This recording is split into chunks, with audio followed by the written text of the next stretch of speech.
मान लीजिए कार हमारा इकोनॉमी है, तो कौन ड्राइवर है? उस कार का कौन ड्राइवर है जो कि कंट्रोल कर रहा है स्पीड को, जो कि डायरेक्शन दे रहा है कार को? सोचिए। The answer is reserve bank of India. वो इकोनॉमी को ड्राइव करता है। इकोनॉमी में क्या करना चाहिए, क्या नहीं करना चाहिए, किससे इकोनॉमिक डेवलपमेंट होगा। सो ये सब आज हम लोग स्टडी करेंगे। So without wasting any time हम लोग स्टार्ट करते हैं अपने लेक्चर को। First function of reserve bank of India है issuer of currency note. So Reserve bank of India को मेंटेन करना पड़ता है currency under the minimum reserve system. ठीक है, मिनिमम रिजर्व सिस्टम के अंडर उनको करेंसी रखना है, एंड देन जो भी ऊपर का करेंसी है वो लेंड कर सकते हैं for circulation in the economy. Under this system it must maintain 200 crore. 200 crore में गोल्ड का पार्ट 115 होना चाहिए। गोल्ड एंड फॉरेन सिक्योरिटीज होता है, सो गोल्ड का पार्ट 115 करोड़ रुपीज होना चाहिए। Once this minimum is kept, RBI can print additional, कुछ भी ऊपर का मनी अगर रिक्वायरमेंट है इकोनॉमी में तो वो इशू करेंगे Reserve Bank of India. All currency issued by RBI becomes its liability backed by the gold and foreign assets it is going to hold. RBI also has the power to introduce कोई भी नया note अगर issue करना है in the economy, या फिर withdraw करना है कोई भी एग्जिस्टिंग नोट्स है इकोनॉमी में, उसको अगर विड्रॉ करना है, वो भी काम है रिजर्व बैंक ऑफ इंडिया का। Then we have the banker to the other banks. वो हमारा फर्स्ट फंक्शन हो गया, ये हमारा सेकंड फंक्शन है। The central bank holds and safeguard the cash reserves of commercial bank. Each bank must keep a cash reserve ratio. Cash reserve ratio मतलब एक fixed amount commercial banks को reserve bank के पास रखना पड़ता है, fixed portion of its deposit. उसके बाद जो भी है उनके पास, वो भले उनको लेंड कर सकते हैं या फिर इकोनॉमी में सर्कुलेट करवा सकते हैं। When commercial banks can not get funds from anywhere else, कहीं और से अगर नहीं मिलता है फंड्स, तब central bank acts as the lender of the last resort. अगर कमर्शियल बैंक को कहीं और से फंड या फिर लोन नहीं मिल रहा है तो वो जाकर के सेंट्रल बैंक से रिक्वेस्ट करते हैं कि please provide me loan. Then कुछ भी कोलैटरल एसेट को रखते हुए, देखते हुए, the bank is going to provide the loan to the commercial bank, या फिर उसका क्रेडिटेबिलिटी चेक करने के बाद लोन्स प्रोवाइड होगा। Since all banks maintain account with the central bank, it even handles clearing, settlement हो गया, ट्रांसफर ऑफ फंड्स क्लियरिंग करना है, कोई भी डिस्काउंटिंग बिल ऑफ एक्सचेंज हो गया वो सबको क्लियर करना, सेटलमेंट करना, अकाउंट्स का ट्रांसफ़र करना, एक मनी एक बैंक से दूसरे बैंक में, वो सब काम करने का पूरा जिम्मा हमारा रिजर्व बैंक ऑफ इंडिया के पास है। फिर banker to the government. So RBI act as a banker to the bank, it even acts as a banker to the government. Act as a banker to the central government, जैसे कि manage करना जितना भी money है, handle करना किनको भी financial problem, financial issues है, किनको देना है किनको नहीं देना है, ये सब। देन फॉरेन एक्सचेंज क्या हो, किनके साथ करना है, बैंकिंग ऑपरेशंस कैसे ऑपरेट होगा, करेंसी कितना इशू करना है, कितना सप्लाई नहीं कर, ज़्यादा अगर मनी है इकोनॉमी में उसको विड्रॉ करना, ये सब वर्क, सब जिम्मेदारी रिजर्व बैंक ऑफ इंडिया का होता है। RBI even act as a banker of the state government. अगर स्टेट गवर्नमेंट को पैसा चाहिए, मनी चाहिए, फंड्स का रिक्वायरमेंट है, then they can go and have a talk with the reserve bank of India. So अगर दोनों साइड अग्री करते हैं, then they can the state bank can borrow the money from Reserve Bank. It even provides ways and means advances, जैसे कि short term loan हो गया, interest bearing loan. अगर government को इंटरेस्ट चाहिए, शॉर्ट टर्म लोन चाहिए, तो वो सब चीज़ भी reserve bank of India he provide करेगा। और अगर सरप्लस फंड है गवर्नमेंट का, कहाँ इन्वेस्ट करना है, शेयर्स, डिवेंचर्स, किस में इन्वेस्ट करना है, सो पोर्टफोलियो मैनेजर की तरह भी रिजर्व बैंक ऑफ इंडिया काम करता है। Foreign exchange management, next function is foreign exchange management. So Reserve Bank acts as the guardian of the foreign exchange.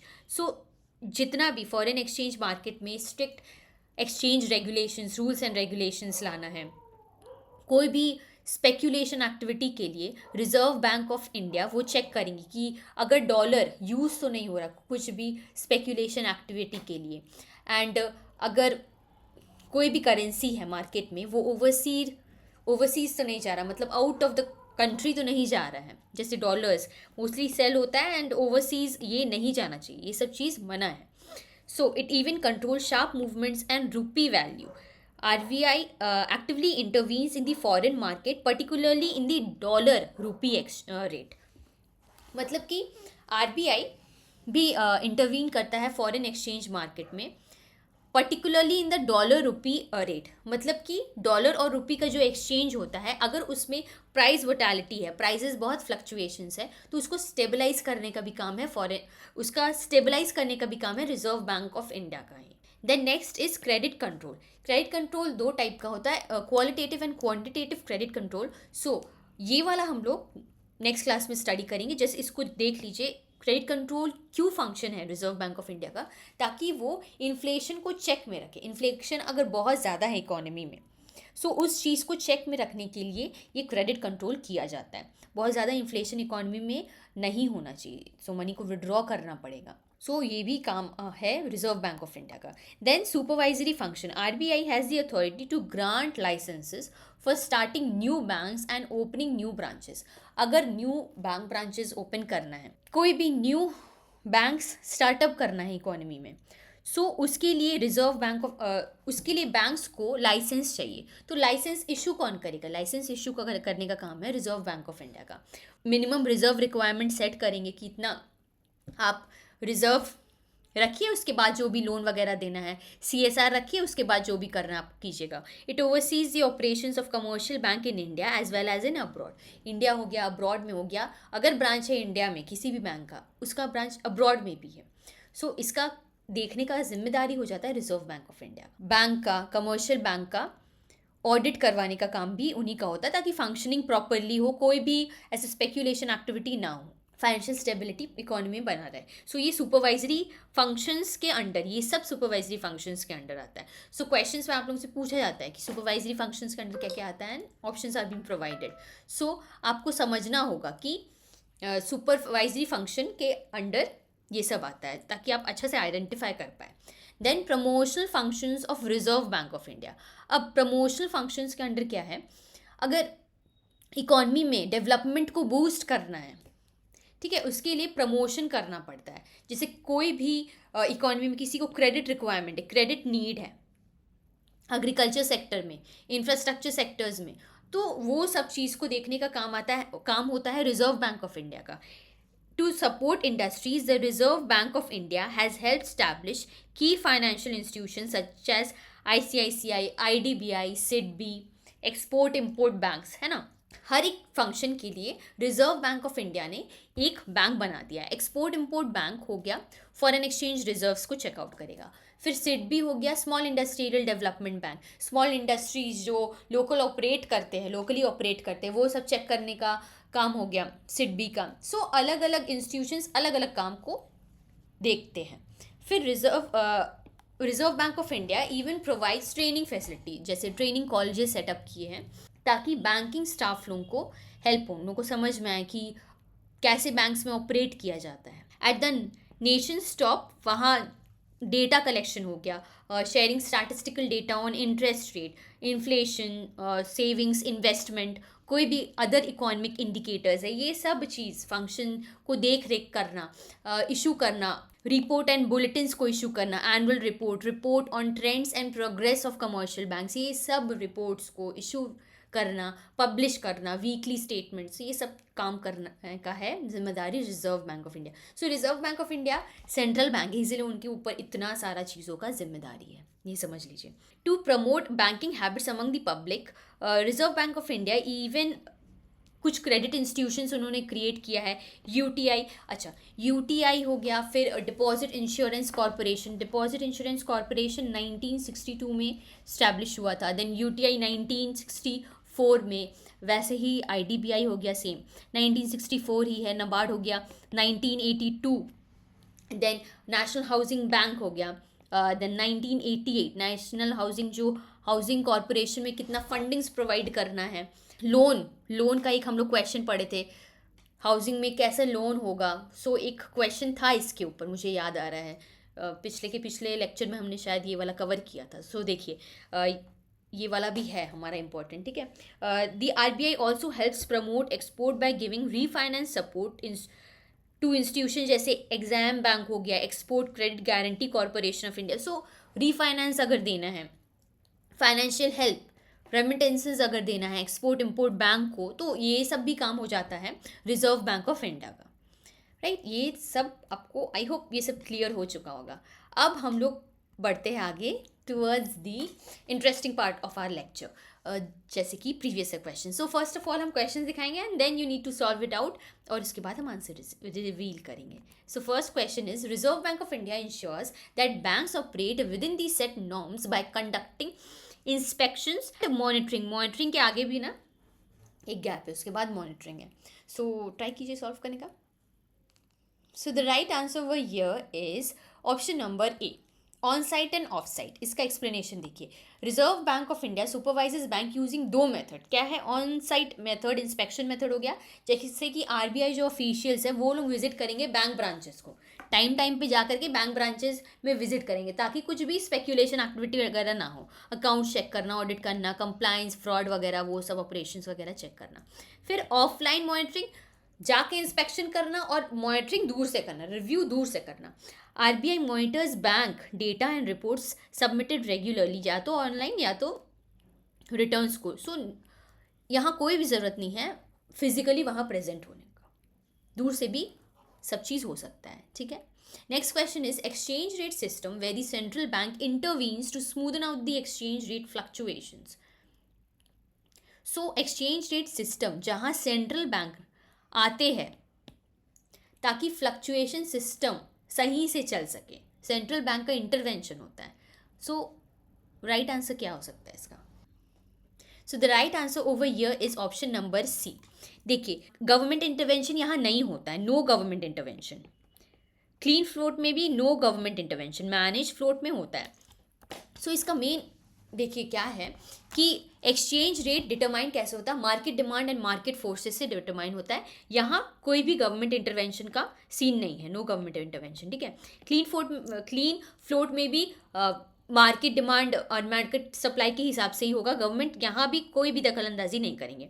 Manage float में मार्केट डिमांड और सप्लाई से prices fix होता है, exchange rate system वो fix होता है। But यहाँ manage आ गया ना, यहाँ सेंट्रल गवर्नमेंट का इंटरवेंशन होगा। कुछ चीज़ को अगर स्मूदन आउट करना है तो उसको मैनेज तो करना पड़ेगा ना। सो यहाँ गवर्नमेंट इंटरवेंशन होता है। फिक्स रेट में सेंट्रल गवर्नमेंट हो गया एंड द बैंक, दोनों ही मिल करके वो जो एक्सचेंज रेट सिस्टम वो फिक्स करते हैं against the other currencies in the country और इन अदर कंट्रीज। जैसे यहाँ पर ही कोई एक चल रहा है फिक्स एक्सचेंज रेट सिस्टम, तो यहाँ का सेट गवर्नमेंट करेंगे एंड ताकि वो दूसरे के कंपैरिजन में ठीक हो एंड स्टेबिलिटी रहे, हम लोग का बहुत ज़्यादा नीचे नहीं जाना चाहिए एक्सचेंज रेट सिस्टम, ठीक है। सो दिस इज़ ऑल, बस यही आपको समझना है इसमें। सो एक्सप्लेनेशन आप अपने एंड से ये वाला ना एक बार देख लीजिएगा। हाँ, मैनेज फ्लोट का और एक अदर वर्ड है dirty float, means the exchange rate is mostly market driven, ठीक है, मार्केट डिमांड एंड फोर्सेस से सेट होता है। The next question is, reserve bank of India controls the activities of some of the following banks in India. देखिए, banks in India 2 to 3 question इसमें ना आया है कि रिजर्व बैंक ऑफ इंडिया के अंडर क्या कौन कौन से सब्सिडरीज है, उनके बैंक के अंडर कौन कौन से इंस्टीट्यूशंस आते हैं, कौन कौन से बैंक्स आते हैं। सो ये सब अच्छे से देख के जाइएगा। Try solving this out. Right answer इसका है 1, 2, 3 and 4। कमर्शियल मतलब ये ना सब चीज़ को ऑपरेट करते हैं, रिजर्व बैंक ऑफ इंडिया सब चीज़ को ऑपरेट करते हैं। कमर्शियल बैंक को तो ऑपरेट करती है, फॉरेन एक्सचेंज हो गया, ई एग्जाम है ना, ये सब चीज़ को देखने का काम है। फिर कोऑपरेटिव बैंक्स जैसे नबार्ड, सो नबार्ड का सुपरविजन हो गया, reserve.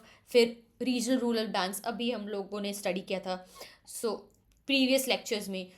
So Reserve bank of India is even being controlled by the RBI. Next question is, which one of the following is a fully owned subsidiary of the Reserve Bank of India?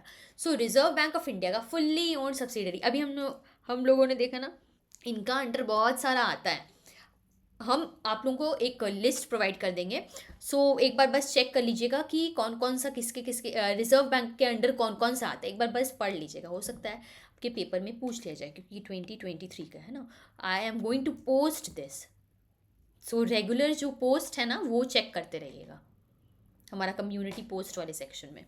So the right answer over here is option number D, so देखिए, IFTS, Indian financial technology and allied services, 100% wholly owned subsidiary of the Reserve Bank of India, created to provide IT and payment system support such as Inflinet. सो ये Inflinet क्या है? ये एक secure communication system है जो कि सिर्फ और सिर्फ बैंक्स यूज़ करते हैं, ओनली यूज्ड बाय बैंक्स, और कोई यूज़ नहीं करेगा.